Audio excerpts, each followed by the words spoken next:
हमारे देश में तलाक होने या पत्नी की मृत्यु हो जाने के बाद पुरुषों की दूसरी शादी होना आम बात है। लेकिन वहीं यदि बात महिलाओं की दूसरी शादी की जाती है तो उसे एक अलग नज़रिए से देखा जाता है। यूं कहे तो महिलाओं की दूसरी शादी को लेकर समाज में एक अलग ही धारणा बनी हुई है। लेकिन इसके विपरीत हमारे समाज में कुछ ऐसा भी लोग हैं जो रूढ़िवादी सोच को बदलना चाहते हैं। नमस्कार, मैं हूं रवि और आज मैं जो कहानी सुनाने जा रहा हूं यह एक माँ और बेटे की है, जो कि काफ़ी दर्द भरी कहानी है। तो इस वीडियो में लास्ट तक बने रहेंगे दोस्तों।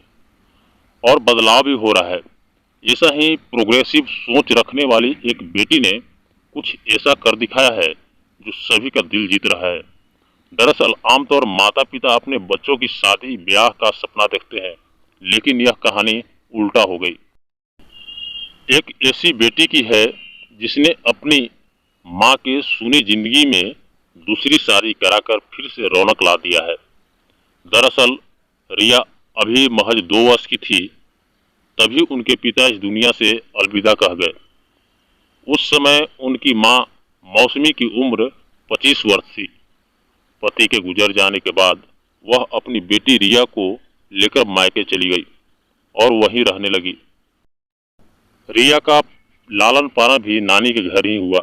रिया कहती है, सभी ने उनसे दूसरी शादी करने के लिए कहा, लेकिन उनकी माँ ने किसी की बात नहीं मानी। वह एक ही बात कहती थी कि उन्हें पति मिल जाएगा, लेकिन उनकी बेटी को एक पिता नहीं मिल पाएगा। इसी सोच के साथ मौसमी ने अपनी जिंदगी में एक खालीपन के साथ अकेले ही रिया की परवरिश की। रिया चक्रवर्ती बताती है कि उनकी माँ ने उनकी परवरिश में भी कभी कोई कमी नहीं आने दी। मौसमी शिक्षक की नौकरी करके जो कुछ बन पड़ा, उन्होंने बेटी को सब कुछ दिया। एक सिंगल मदर के लिए बच्चे पालना बेहद संघर्ष का काम होता है, लेकिन माँ तो माँ होती है, वह अकेले भी बच्चे की परवरिश करती है। रिया जब बड़ी हुई तो माँ के संघर्षों को देखकर उन्होंने फैसला किया कि वह अपनी को हर वो खुशी देंगी जो उनसे हो पाएगा। वह कहती है कि पिछले वर्ष ही एक दिन उन्हें उनकी चाची ने फोन करके बताया कि एक लड़का है जो उनकी माँ को बहुत पसंद करता है। चाची की इस बात को सुनकर रिया बेहद खुश हो गई। इस बात को जानकर उन्हें अनुभूति हुई कि उनकी माँ को प्यारा साथी और उन्हें पिता मिल गया। वह बेहद प्रसन्न थी और उन्होंने माँ की दूसरी शादी कराने का फैसला किया।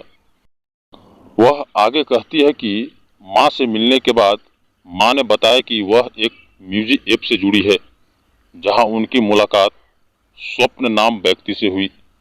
मौसमी को स्वप्न के गाने बहुत पसंद आते थे और इस तरह वो दोनों दोस्त बन गए। रिया इस बात को अच्छे से समझ गई थी कि उनकी माँ स्वप्न को पसंद करती है, लेकिन इस बात को वह कह नहीं पा रही थी। उसके बाद रिया ने माँ मौसमी को बहुत ही प्यार से समझाया, बुझाया कि अभी जीने के जिंदगी बहुत हैं और उसे जीने का मौका देना चाहिए। काफ़ी समझाने के बाद साल 2021 के अक्टूबर महीने में मौसमी ने कह दिया कि वह स्वप्न को लाइक करती है। माँ के मुंह से इस बात को सुनकर रिया की खुशी का ठिकाना नहीं रहा। साथ ही उन्हें थोड़ी घबराहट भी महसूस हुई। ऐसे में उन्होंने स्वप्न से बातचीत करने का फैसला किया और बातचीत के बाद उनकी सभी घबराहट दूर हो गई। बातचीत के दौरान स्वप्न ने उनकी माँ को हमेशा खुश रखने की बात कही, जिसे सुनकर रिया को प्रसन्नता के साथ एक अलग ही सुकून का एहसास हुआ। अब स्वप्न के परिवार और मौसमी के परिवार मिलकर शादी करने का फैसला किया, जिसके बाद दोनों की शादी की तैयारियां होनी शुरू हो गई। मौसमी बहुत ही साधारण तरीके से शादी करना चाहती थी, लेकिन उनकी बेटी रिया अपनी माँ की शादी बहुत ही धूमधाम से कराना चाहती थी और इसी सोच के साथ वह शादी के शॉपिंग के लिए गुवाहाटी चली गई। रिया कहती है कि शादी के दिन उनकी माँ मौसमी काफ़ी घबराई हुई थी। उन्हें शादी के लाल जोड़े को पहनने में शर्मिंदा महसूस हो रही थी। रिया बताती है कि अपनी माँ को लाल जोड़े में देखकर उनकी नज़र माँ पर जाकर टिक गई थी। माँ की खुशियों की किसी की भी बुरी नज़र न लगे, इसलिए उन्होंने माँ के कान के पीछे काला टीका लगा दिया। फिर गले लगाकर दोनों रोने लगे। उसके बाद शादी की सभी रस्में अच्छे से संपन्न हुई। शादी संपन्न होने के बाद स्वप्न उनसे मिलने आए और उन्होंने कहा कि वह हमेशा ही अपनी माँ मौसमी की प्राथमिकता रखेगी। स्वप्न की इस बात को सुनकर वह उनके गले लग गई। के बाद रिया जब अपनी माँ से बात करती है तो उन्हें माँ की आवाज़ में एक अलग ही खुशी देखने को मिलती है।